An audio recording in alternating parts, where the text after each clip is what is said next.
That is definitely not Ramses. Oh my god. Your teeth though are clean as well. I know.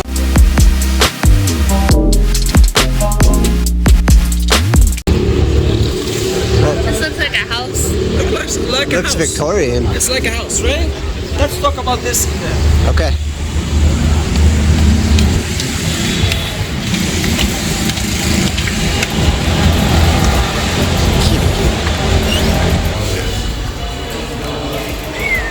Fancy. Now, as you just noticed, it's a house. Simply, it's like a house, which was of one of the high notch of Alexandria in the beginning of the 20th century.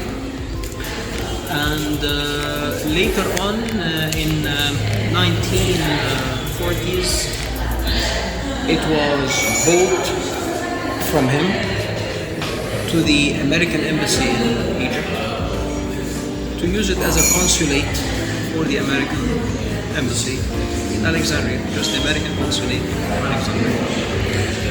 It lasted very long as the consulate in here till 2003, when we had a serious underwater problem in the National Museum, Alexandria's National Museum.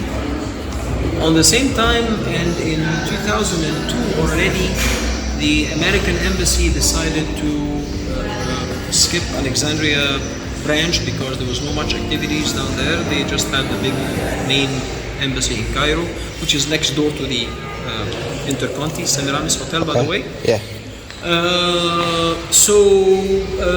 This building actually was used by the Ministry of Antiquities to establish it as a replacement to the National Museum, or the what's so called basically as the Greco-Roman Museum of Alexandria. The main idea in building this museum, which is composed out of 3 levels, is to show bits and pieces of what was found in Alexandria, covering the history, maybe earlier than Alexandria's existence itself, but it was brought like those sphinxes that you've seen them by the Pompeii's pillar, to be put on display, from the oldest to the latest. So they started, for example, the basement floor. It's basically to display the ancient Egyptian artifacts. The main floor, it's for the Greco-Roman artifact, especially the underground water excavations and the underwater digs and discoveries, which I'm going to talk a little bit about it. And third, on top floor, it's the later history of Egypt, which is the Coptic and Islamic period and what was found in Alexandria. So I'm going to do it in 3 phases. The first phase, I'll go with you downstairs to the ancient Egyptian to talk you about the most important pieces there. In the second here, I'm going to give you just a highlight about the story of the underground water digs. When did it start? What did they find out? The process, how is it happening now? And then in the third floor, I'll give you some free time to look at some good artifacts over there to conclude this. There's only one chance of bathrooms here in this museum, which is downstairs, just in case at any moment it's down at the basement. All right, shall we? Yes. Let's go.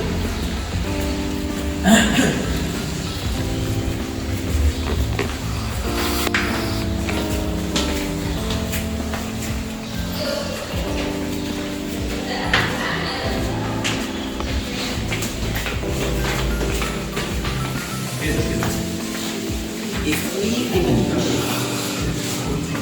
the catacombs and the two statues of a man and a woman which were standing side by side or opposite to one another, this might remind us of the lady, but the lady on that catacomb statue was positioned just with one step forward foot. But here it shows the elegancy of ladies. Actually, we're talking about the statue from the Old Kingdom, from anything between 27 to 2200s before Christ, in limestone. It shows you the perfection in sculpture. It shows you the elegancy in a lady's style of face, how she's wearing a long gown reaching almost her ankles, but although she's wearing a long dress, but she looks as if she's fully naked. So the anatomical details were one of the authentic patterns of art in ancient Egypt, especially during the Old Kingdom, okay? Which was always the type of art, we call it the art of perfection or the idealistic art. Even the way how the toes and the 2 feet are shown, all right? Very elegant looking. Each toe was very clearly carved out just to show you the details. The main interesting thing about the statue is the eyes. When you look at the eyes, you're going to see that the cornea, it's made out of a rock crystal, and the iris or the pupil of the eye, it's made out of a black metal nail. A black metal nail. This is actually shows you the perfection, and she's wearing, or she's combing her hair, as you can see, in a very elegant way. The racial proportions can tell you that this is during the peak of the glory of one period.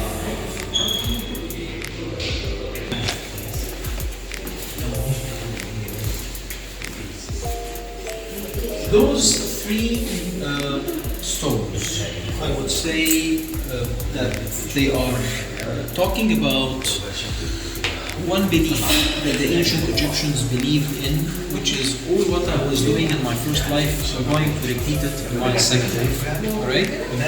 Therefore, if we start from here, we're going to see like, I'm sorry, it's like what we call it the gravestone or the funeral stela that shows the deceased and a member of his family is offering a table of offerings to God Osiris and his wife Isis. Osiris, the god of the hereafter. And the table is loaded with fruits, flowers, perfume or essence jars, spiral shape of lotus flowers, and so on. The deceased and his wife mirror imaging each other, and their kids are offering them. Actually, they are offering not to the physical body, but to the souls of the deceased. And here it's like a family session. The man, his kids, a wife or 2 wives, however, and a table of offerings, and all are sniffing the lotus flower, which was the flower of love in ancient Egypt. Look at the colors and how much surviving. They are talking about a stone from the New Kingdom, roughly 14 or 15 or even 1300s before Christ, the New Kingdom. And as I mentioned you earlier, that the main reason why colors would survive in ancient Egypt is because of the dry heat. And that's the main natural factor that kept all our colors in a very good way. Next to that, we can see this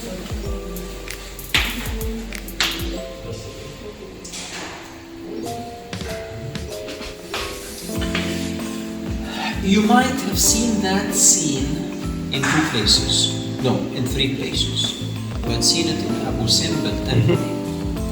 You had seen it in Edfu temple, and you had seen it just yesterday in Habu temple, which is known as the divine procession. What's the divine procession? It's a procession held by the king to celebrate this god's birthday, wedding anniversary, holy day. However, I'm celebrating, I'm honoring this god.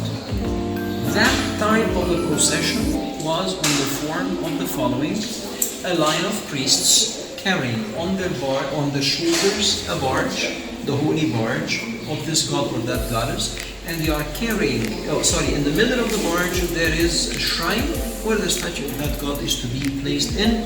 The ark or the barge is to be clearly marked with the slogan of this god. So I'm talking about God Amun-Ra, the supreme being, the god of Karnak, which his slogan was the ram head. That's why on the bow, on the stern of the boat, you can see it, as we can see.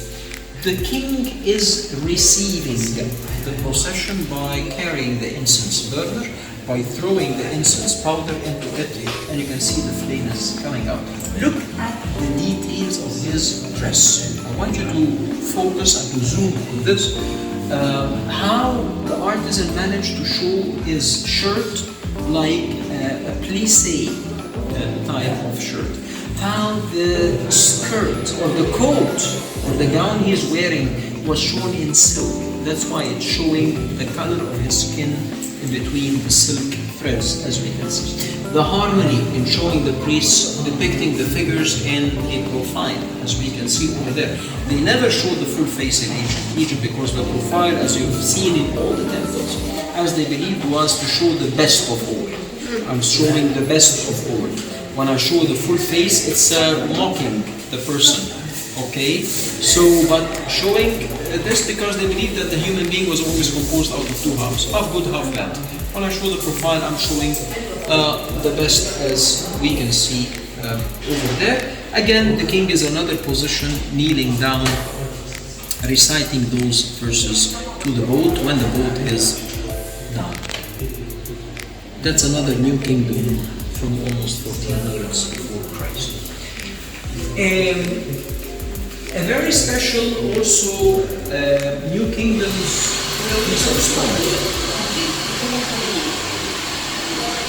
that shows you also the deceased is in the presence of God Osiris with a rich, prosperous table of offerings dedicated to Osiris.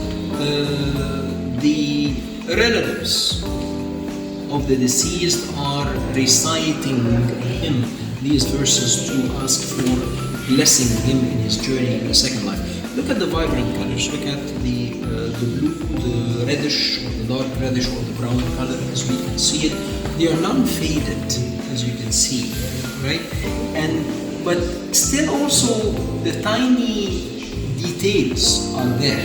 Like, for example, when you look at how the ladies are wearing these kind of headbands and having a lotus flower to give a nice smell. It was like jasmine, like lavender, nice smelling flower. So that's why it was depicted like that. How his toes were nail polished. Can you see that white color? There are some tiny details that could give you the impact of why this scene is like that. He could have done it with no nails, no nail polish, and couldn't have made any difference. But it's just to tell you the perfection of the artisan in such a way. All right? Okay.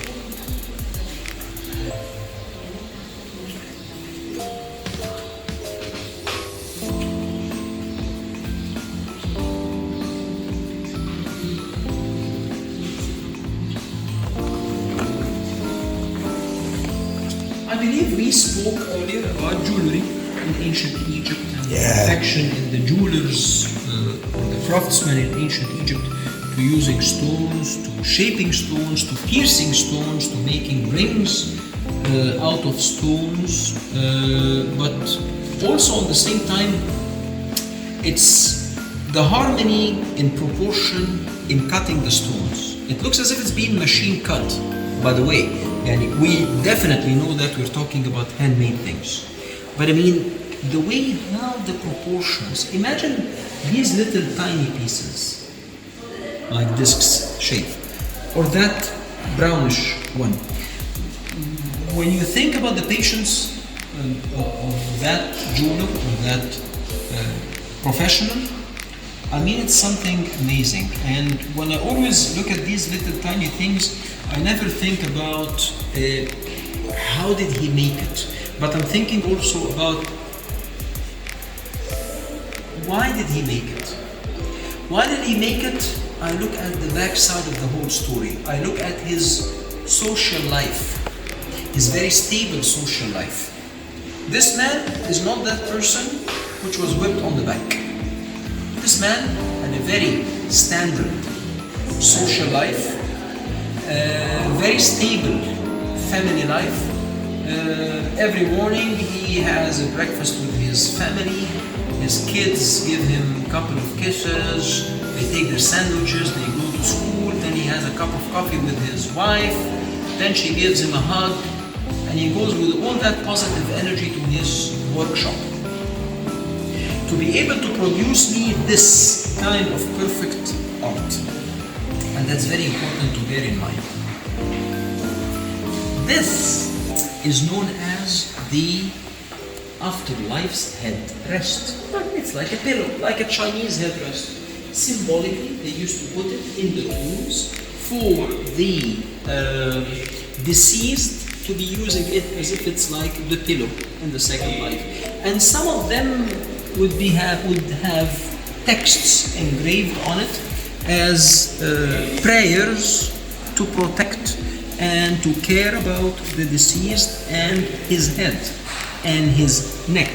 But these were not used in the daily life. They're very uncomfortable, but they're just used symbolically to be placed as a pillow for the deceased in his grave. Right? Okay.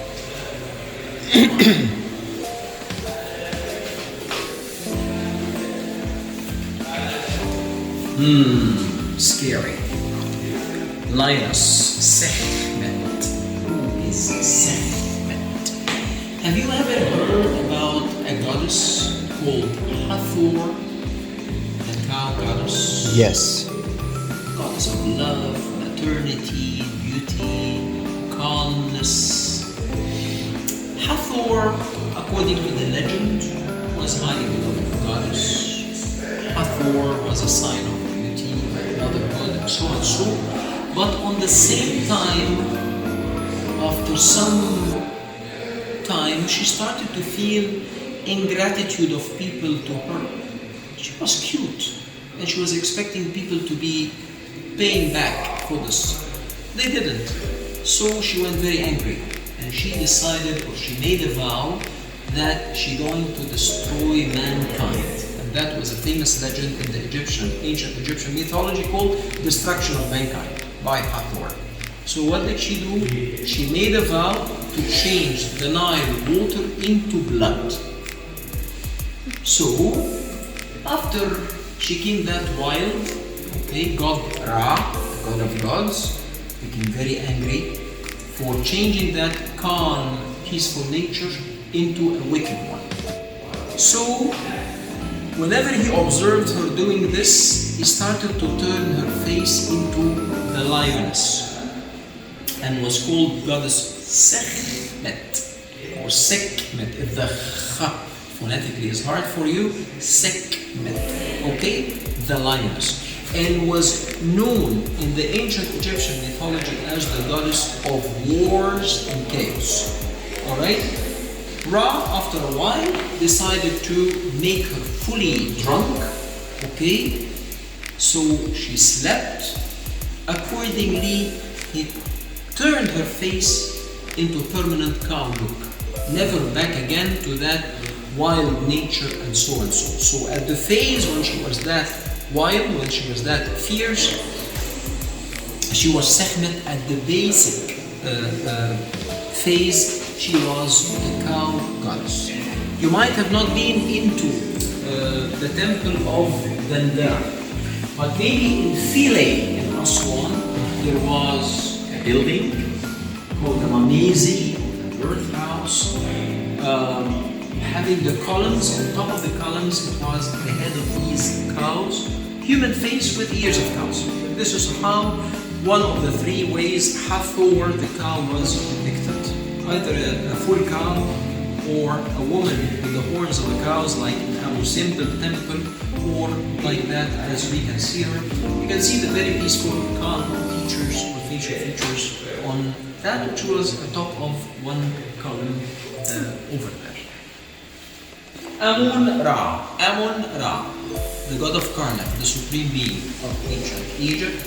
And actually, it's basically a head bust for the queen Hatshepsut, the one who built that famous rock-cut temple, but she depicted herself as Amun because she put all the body features of Amun, and sometimes on some of these statues of hers, she put the two plumes on head, same like Amun and how it was. Hatshepsut definitely heard from my colleague that how she made herself known as a masculine king. She was calling herself king and not queen. She cut her tomb in the Valley of the Kings, not in the Valley of the Queens. She called herself His Majesty, not Her Majesty. That's to keep her royal masculine character to be able to take over. And she merged that by marriage to a step-nephew, which was called Tutmosis III, to keep the royal powers in hands. This is one head bust of hers, as you can see over here, wearing the Lower Egyptian crown, which is badly chipped off. But one element of art detail I really like it here on this statue is her lips and the ear cartilages. When you look at the ear cartilages of the statue, it's very lively. Yeah, you feel a real live, vivid person in front of you. All right. When you look at the lips, a real smiling, confident person in front of you is smiling. This is made in limestone, painted limestone, and on the same time dates back to her time, almost 1450 before Christ. All right.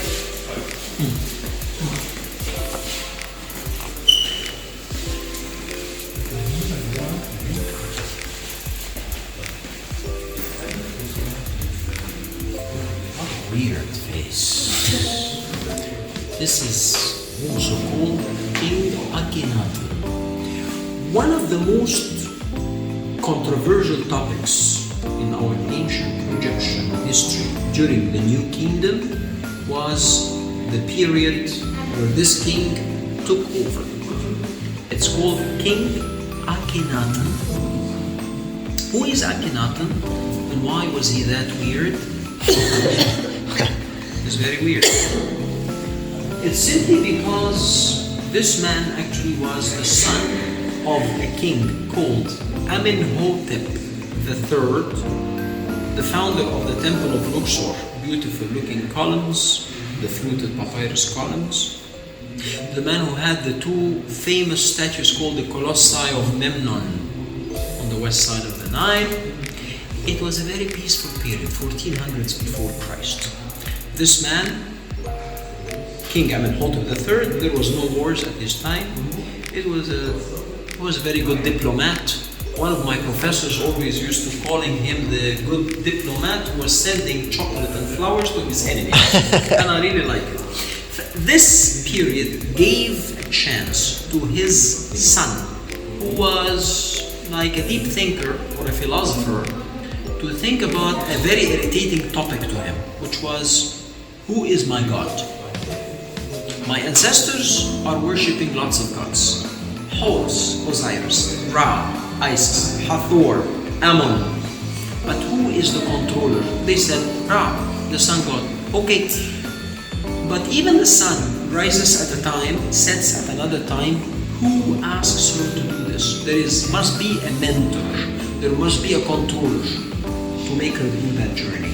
So he ended up, when he took over, to decide a newly emerging god. And that newly emerging god of his was called God Aton, A-T-O-N. What was Aton? The power found in the sun's disk. The power in the sun disk. He depicted that god on the form of a solar disk spreading its rays down, and the rays end up with human hands. And each human hand is dropping on you the key of life, the Ankh. Alright? Okay. To call for a new god, it's like a new religion. So how to change the people's belief? How can I go to every Catholic now and tell them no more Vatican? How to go to every Muslim and say no more Mecca? That was very difficult. So the way how he made it is that he decided, number one, to destroy big parts of Karnak temple.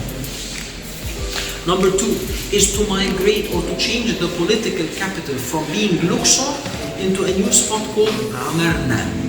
What is Amarna? It's about 400 kilometers to the north of Luxor.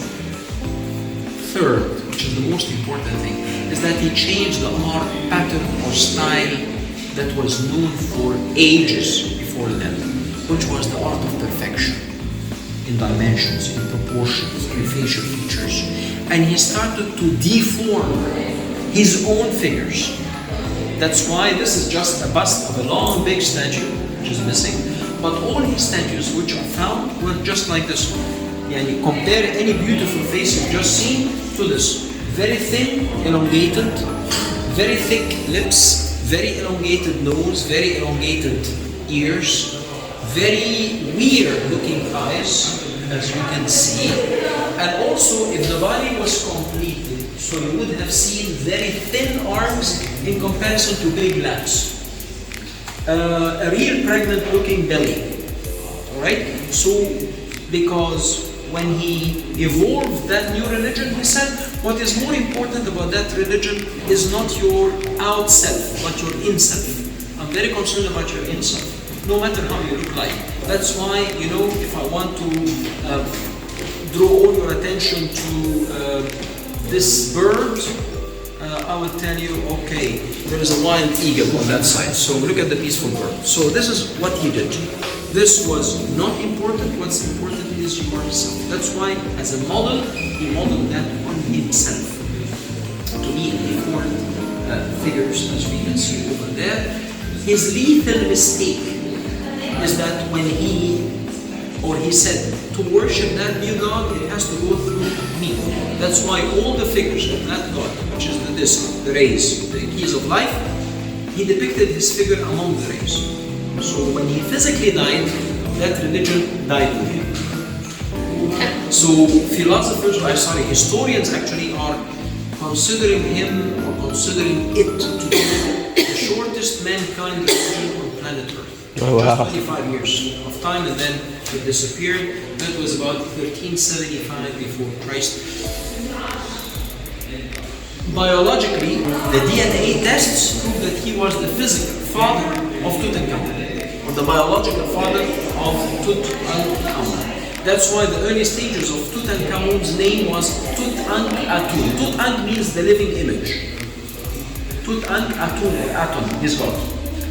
And then, when that young boy was 9 years old, actually moved back again with the priests back to Luxor. After his death, he was given the name as Tutankhamun. Tutankhamun. Wow. Right? The living image of Amun, God Amun, the god of Karnak. So they came back again to worship God Amun. Wow. Alright? Okay. Goody goody. Come on.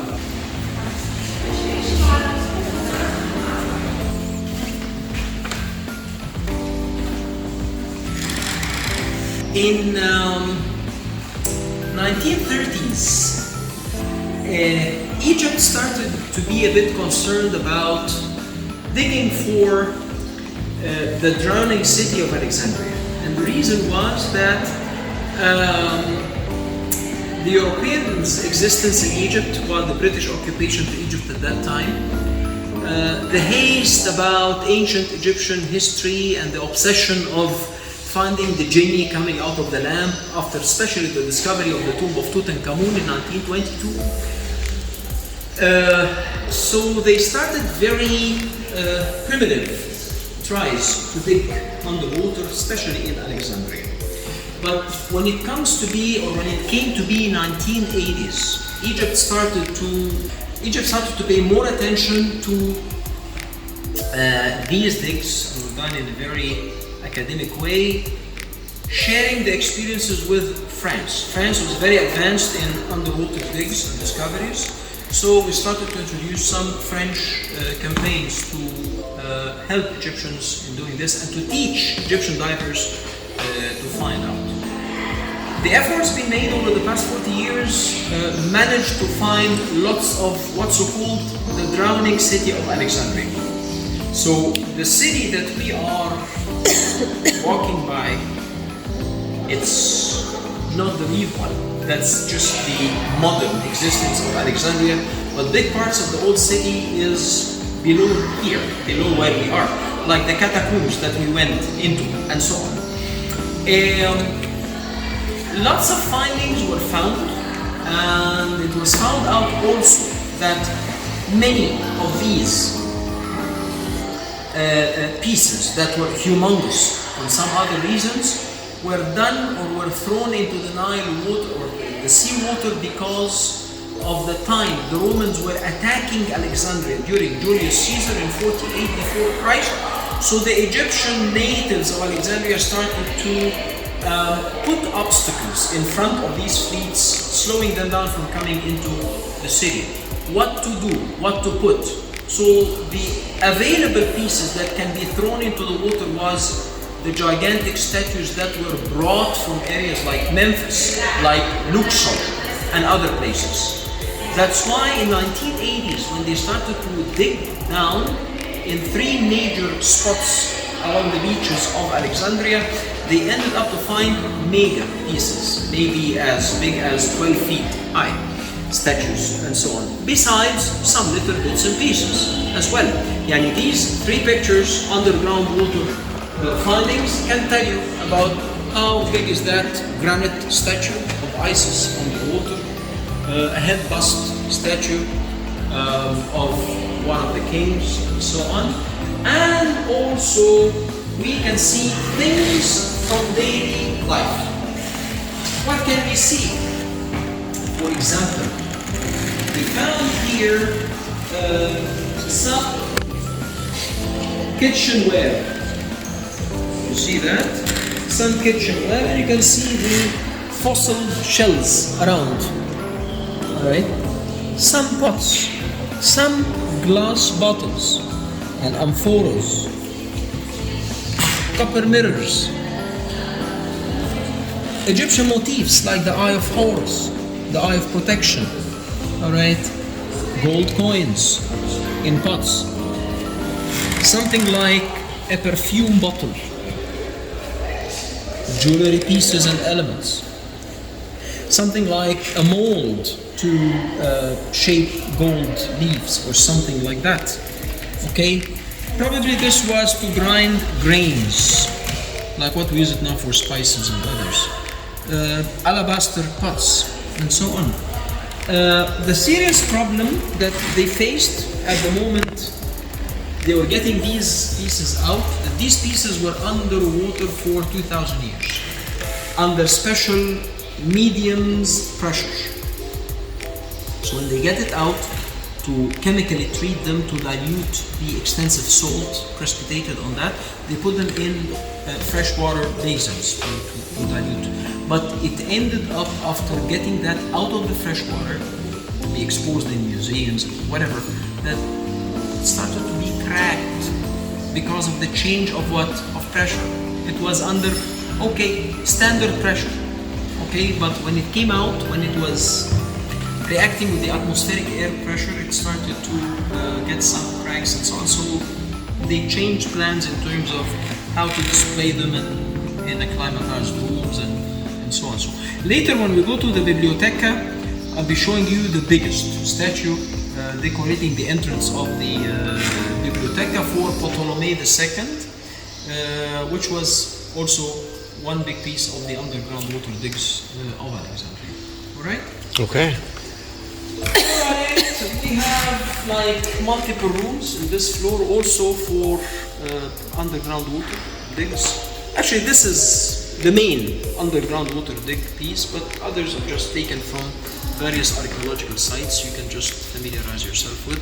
On the third floor, there is a collection of Coptic Islamic art.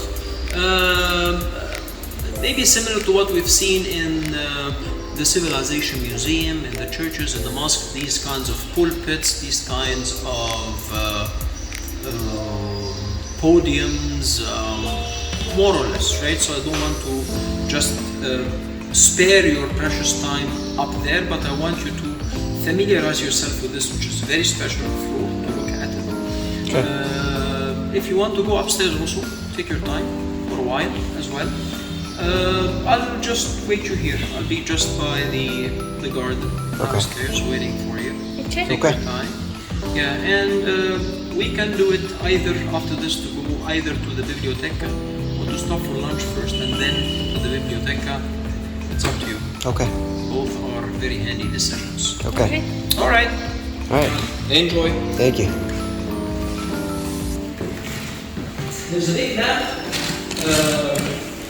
on this back room to the layout of Alexandria at the moment it was established. Okay. So how it was looking like.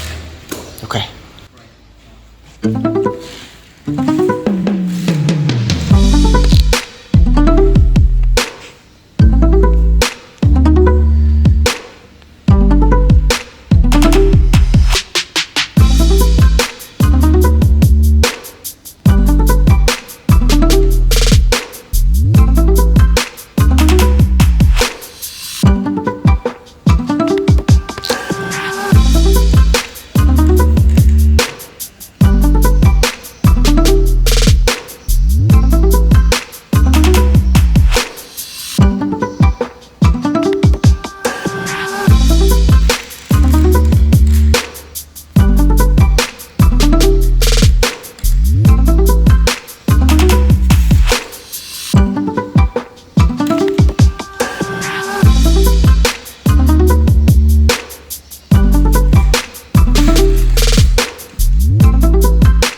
Definitely not Ramses. Oh my god.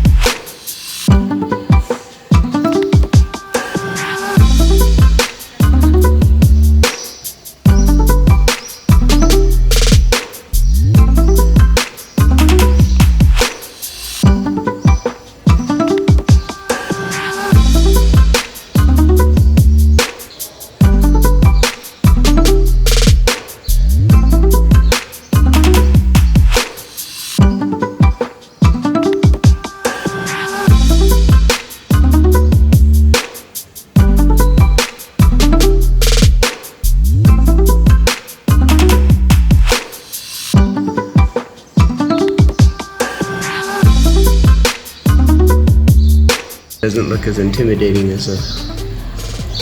No, you're standing like this.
almost 330 before Christ. The man who ordered building the two major things in Alexandria, the Bibliotheca Alexandrina and the Lighthouse of Alexandria, which was one of the seven wonders of the ancient wonders. And I'll be pointing you later on the location of that lighthouse, which is not there anymore because it's demolished in an earthquake. And this was an underwater dig statue as well. The whole thing was underwater dig, and there are some pictures for that, some spots actually showing it on trucks driving across the city of Alexandria to take it to the conservation center. It's amazing. Anyway, right? Right. I'll go now to bring the tickets. I want you just to go through, wait me in the shade here. Okay. Bring the tickets, catch you up. Okay. Good, we have friends give puppies.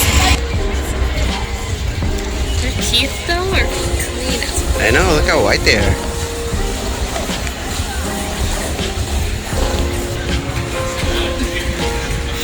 Sunbathing puppies.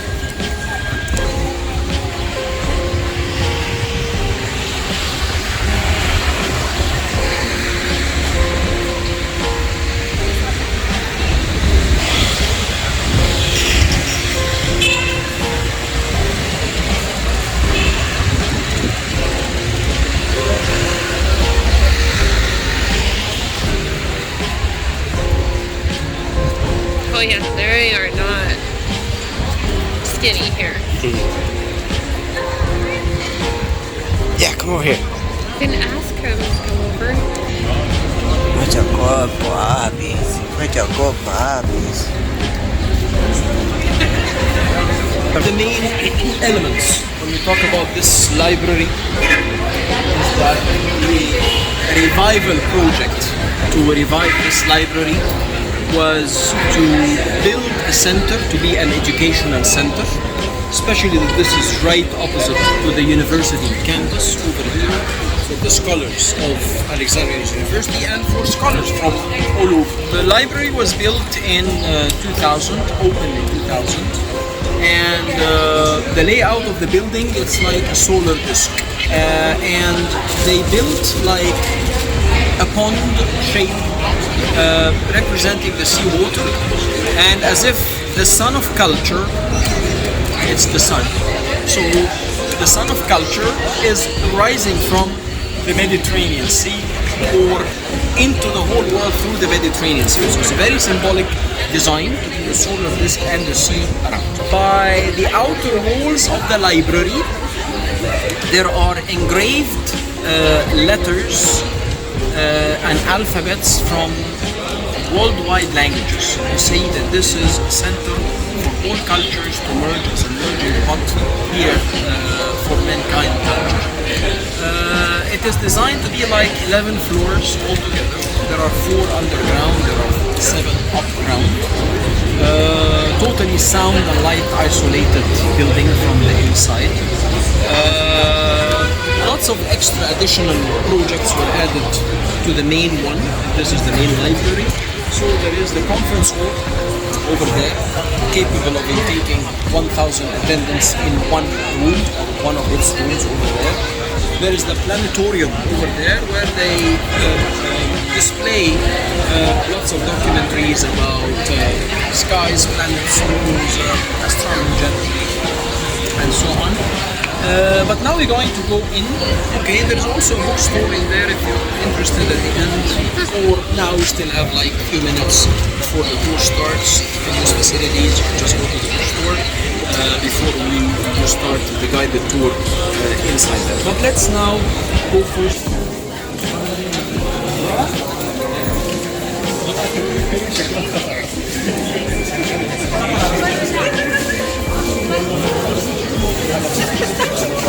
1:15, they're going to start right from here.